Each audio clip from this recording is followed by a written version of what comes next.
Hello! So I wanted to give you a tour of the garden. I'm really excited about it. It finally stopped raining, so let's go. So this side of the yard is, the front yard is all the food forest stuff. But we do have some things in containers, and I'm thinking I'm going to add to this, but our kale is looking really good. This is a container variety, and I'm thinking we're ready to start harvesting some kale chips. We've got some garlic down here, which is cool. I haven't grown garlic before, and apparently you're supposed to let it go in, or I have grown garlic when I was at the farm, but apparently you're supposed to let it go in the ground in the fall, and I did not do that. So we planted soft neck garlic, and I'm just hoping that I planted it early enough that it's fine, but it seems fine so far. And then I also have a potato. That's a Yukon Gold potato. Now, the thing I love about this kind of approach to the food forest is it's definitely mimicking the principles of nature, and also we got to like kind of reinvigorate the soil here. So what I did was I did sheet mulch, which was a layer of cardboard, then some compost, and then some some wood chips. So this is the blueberry plant, one of them. It's doing really well, except unfortunately I didn't like check in to see if the straw had any wheat seeds in it, and so now we have wheat growing everywhere in the straw, which is obnoxious. So I just come in and pull it out a little bit every day. Also kind of at the, I call it like the entrance of the garden, we've got this little cluster here. I just kind of broadcast some lettuces and leafy greens. So we've got like a little kale, some spinach, some chard here and here, and I think I also put cabbage in there as well, along with some alyssum. So I'm hoping that that just fills in like most of the section, and when they get a little bit bigger I'll scoot them out of the way. But you can already kind of see, like with the soil here, it's really excuse me, dark and moist and feeling nice, and unfortunately the weeds love it as well, and I think that's just because I didn't put down the cardboard thick enough.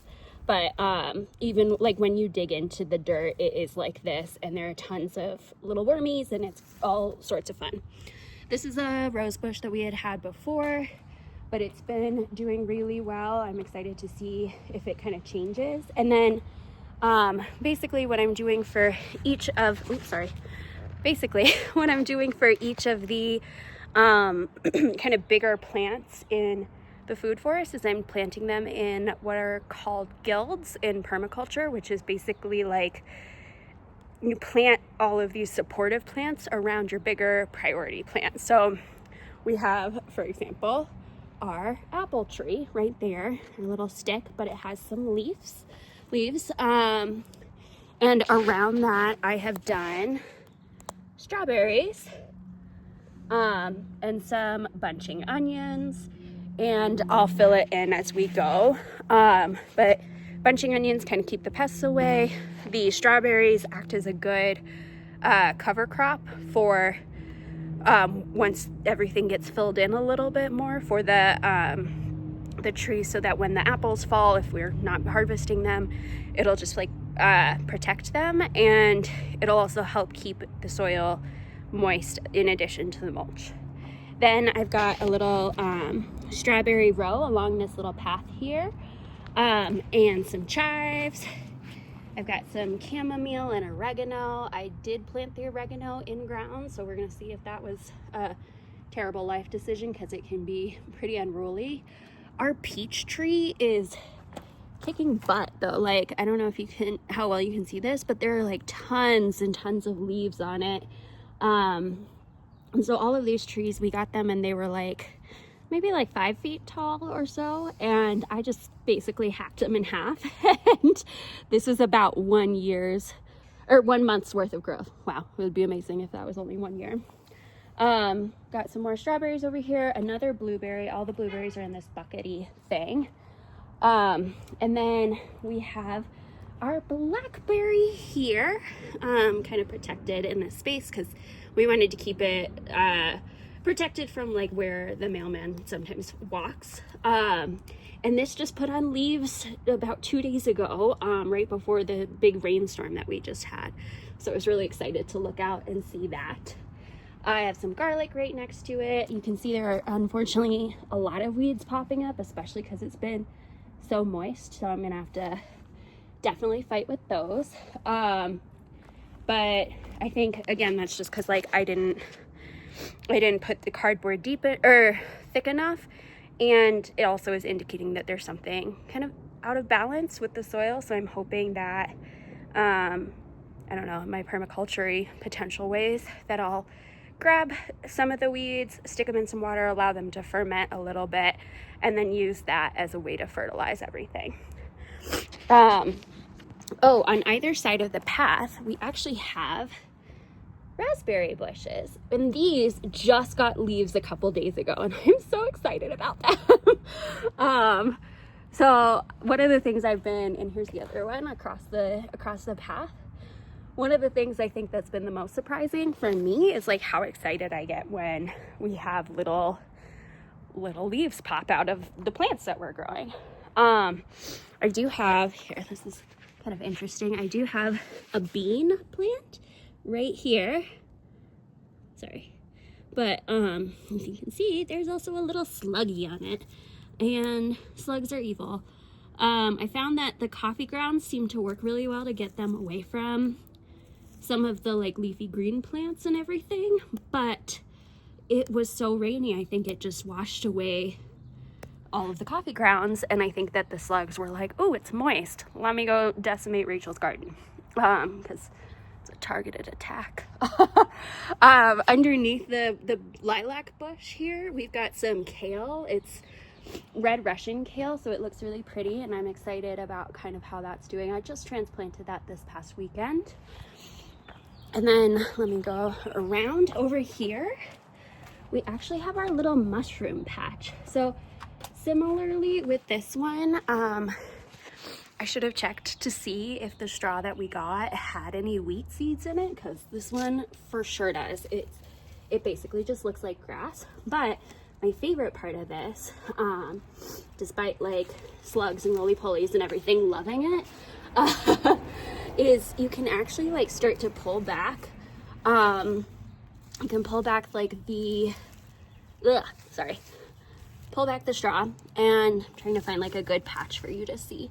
Oh, okay. And then you can start to see some of the mycelium growing. I don't know how well you're able to see that, but like that white stuff there, this is like the mycelium network. So since we got so much rain, it's a lot more moist than I would have hoped, but these are hopefully going to be golden oyster mushrooms pretty soon, and I'm hoping that they sprout out quickly. This has kind of been like a little haven for the slugs, unfortunately, and I think as it dries up again, the slugs will hate to be on it, is the hope.